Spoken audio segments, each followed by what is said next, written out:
ya Kristo Bwana wetu. Ndugu zangu, tukianzia na rais wetu na wote mliopo, waheshimiwa, mlio manyumbani, mlio mahospitalini, na wote mnaotusikiza kwa redio au kwa runinga, tupo hapa kwa sababu tumealikwa kutafakari nchi yetu iko wapi. Na nia ya sala hizi imetokana na watu mbalimbali, ikijaziwa na rais wetu. Tulipokutana makundi mbalimbali, tulijikuta tukiuliza swali lile: nchi yetu tuiweke vipi, tuisaidie vipi? Na ni wazi tunaona tuna mengi ya kuomba kwayo, ikiwa mojawapo ni kuomba heri na baraka, heri na toba, kwani sisi tu wakosaji. Napenda niwape mfano mdogo niliofanya katika njia moja. Nikifanya mahala fulani, nilichukua kamera wakati fulani, nikaenda nikitembea mtaani nikiuliza watu mbalimbali, ndugu yangu, leo ungeambiwa unaenda kwa Mungu, yaani unakufa, unafikiri ungefanya jambo gani katika muda mfupi uliopewa? Wengine waliniambia barabarani, ningekimbia kuomba radhi, kuomba msamaha kwa wale niliowakosea. Mwingine angesema ningekimbia kutafuta watoto wangu niwalete karibu, nikifa au nikiondoka dunia hii wawe ninao. Wengine wakanambia, kwa kweli sijui, kwa sababu naona nahitaji kujirekebisha.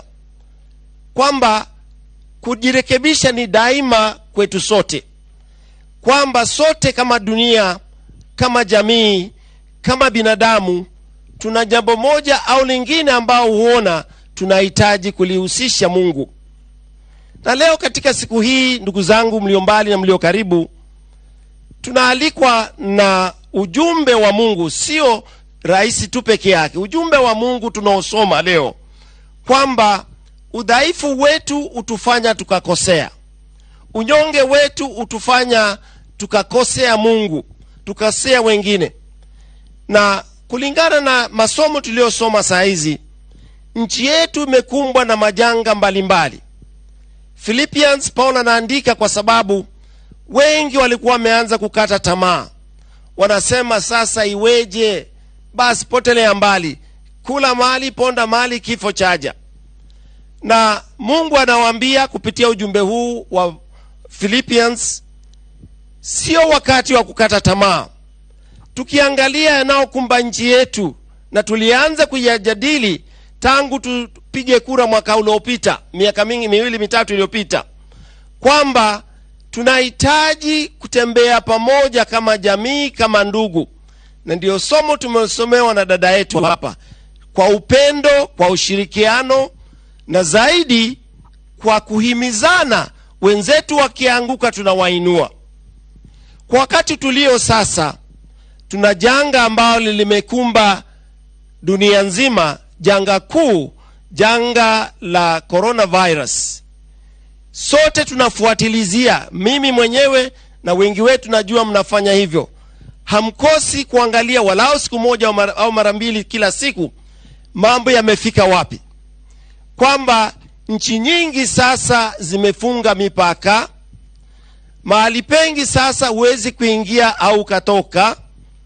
Na si hivyo tu, na sisi tumekumbwa na ya kwetu. Hatuwezi kukaa na kunyamazia kwamba hatujui mambo yanayoendelea.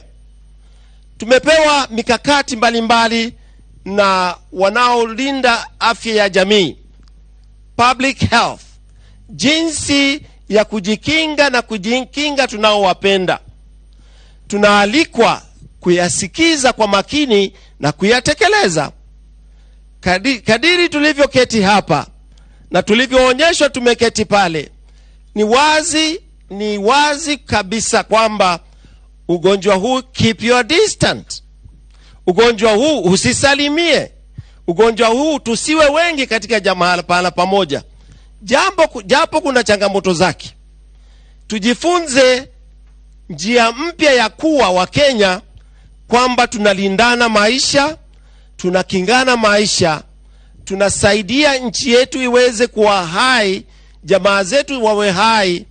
Kwani ukisoma kwenye maandiko ya wale wanaohesabu ni wangapi wamefariki, ni wangapi wameadhirika, utashtuka kwamba ni maelfu na maelfu katika nchi mbalimbali.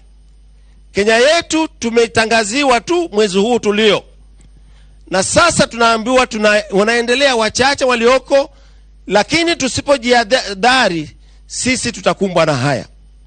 Tufanyeje basi? La kwanza, tunaalikwa kujitafakari sisi wenyewe, kupiga moyo konde na kusema nayasikia na kuyatenda. Kuna mahimizo mbalimbali. Mahimizo makanisa tufanye nini? Mahimizo misikiti tufanye nini? Mahimizo dunia tufanye nini? Zaidi ya hayo, tunajua kuna wale wataalamu wanaendelea kutafuta madawa. But before then, utaki kuwa mgonjwa ukingojea dawa. Kwa hivyo kumbe sisi tuko hapa wakati ambao ni muhimu sana katika nchi yetu, ambapo kila mmoja wetu amealikwa kujipiga moyo konde na kujimulika, to internalize yourself and say, what am I doing to prevent myself and others getting infected? Na ni wazi, tumeonyeshwa wazi kutoka na nchi tulizosomewa na tunazozijua za nje na nchi zetu na hata majirani wa Afrika, jinsi ugonjwa huu unapozidi kuongezeka. Tuombeni toba, na tukianzia na kuomba toba, Mungu anatupa na nafasi. Toba, sisi ambao ni Wakatoliki tunajua tulianza siku ya Kwaresima, Lent. Na ni ajabu tendo tulilofanyiwa, tunampakwa majivu kichwani. Tunaambiwa all time walisema, binadamu kumbuka wewe ni mavumbi na utarudi kuwa mavumbi. But it is not saying be careless. Yes, you have to live the life now until the end of time when God calls you, wakati Mungu atakapokuita. Pili, tunaalikwa na washikadau wetu wa afya wa World Health Organization jinsi ya kujikinga. Tusipuuze kwa sababu janga hili ni hatari. Na hakika kila mmoja wetu tunajua yaliyo kabiri nchi za mbali na za karibu, kwamba hayako mbali nasi. Hivyo basi toba yetu tunaanzia na sisi, na tufanyayo tunayoyafanya, yawe ni ya siasa, yawe ni ya kazi manyumbani, yawe ni ya huduma za wenzetu, yawe ni ya huduma kwa jamii, tuweze kujiweka mstari wa mbele kujua, am I doing the right thing that I don't infect or affect the others? Wale wengine wasiadhirike kwa sababu ya matendo yangu